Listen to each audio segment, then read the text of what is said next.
Everyone, mentor Sunil video number 367 लेकर आपके सामने आ गया हूं। आज के वीडियो में हम बात करेंगे कि बच्चा स्पिनिंग क्यों करता है। ये कमेंट किया है BT ने, जो आपका नाम दिखाई दिया है उसके बेसिस पर बोलूंगा। ये BT ने कमेंट किया है कि बच्चा स्पिनिंग क्यों करता है और इसको कंट्रोल कैसे करें। इसके बारे में जल्दी से बात करने वाले हैं। चैनल को सब्सक्राइब कीजिए, लाइक कीजिए, शेयर कीजिए, पूरी दुनिया में फैला दीजिए।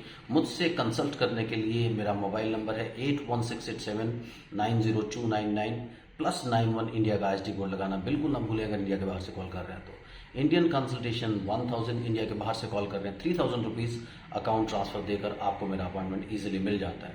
तो चलिए बात करते हैं स्पिनिंग की। तो स्पिनिंग और दूसरे जितने भी बिहेवियर्स होते हैं सारे सेल्फ स्टिमुलेटरी बिहेवियर कहलाते हैं। यानी इसमें बच्चा खुद को स्टिमुलेट करने की कोशिश करता है, अपनी दुनिया में जाने की कोशिश करता है। और जब वो स्पिनिंग करता है, किसी गोल गोल घूमते ऑब्जेक्ट की तरफ देखता है तो अपना वर्ल्ड बनाने की कोशिश करता है। यानी जैसे आप किसी भी ऐसे घूमते ऑब्जेक्ट को अगर आप एक नॉर्मल इंसान के देखेंगे तो आप उसके अंदर जाते जाएंगे। स्पेशली जब आप देखें कोई हिप्नोटाइज भी करने की कोशिश करते हैं तो एक पेंडुलम आपके आसपास घूमता है, आप उसको देखते रहते हैं।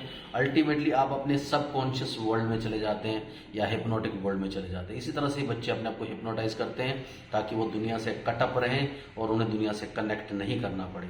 ये सारे सेल्फ स्टिमुलेटरी बिहेवियर्स होते हैं, जैसे हैंड फ्लैपिंग करना, टो पर चलना, चेयर को आगे पीछे करना, आगे भागना, पीछे भागना, किसी एक पर्टिकुलर जगह की तरफ भागना, फिर वापस आना। घर में भी देखा होगा ये बच्चे भागते रहते हैं। और इसी तरह से कुछ नेल बाइटिंग करते हैं बच्चे, कुछ फैन को घूमते हुए देखते हैं। तो बहुत सारी ऐसी चीजें हैं जो सेल्फ स्टिमुलेटरी बिहेवियर में आते हैं। ये बिहेवियर स्टिमिंग बिहेवियर्स भी कहलाते हैं।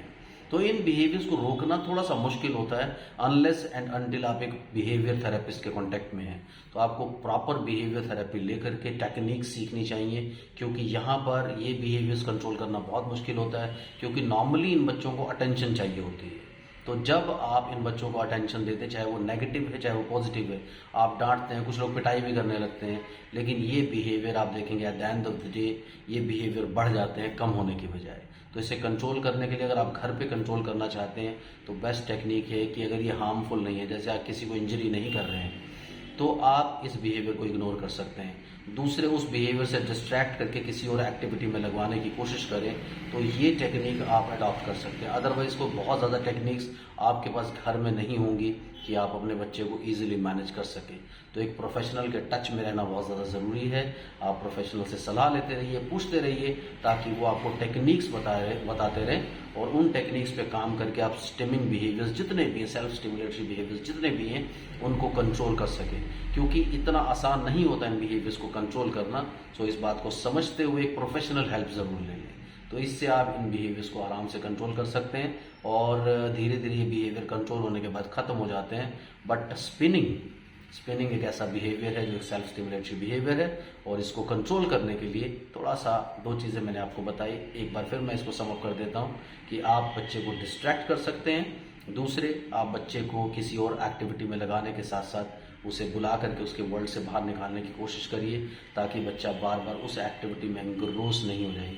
डांटिए मारिए तो बिल्कुल मत, क्योंकि उससे कोई फ़ायदा होने वाला नहीं है। उसे अनड्यू अटेंशन मिलेगी और वो इस बिहेवियर को ज़्यादा बढ़ाएगा। Thank you very much, bye bye.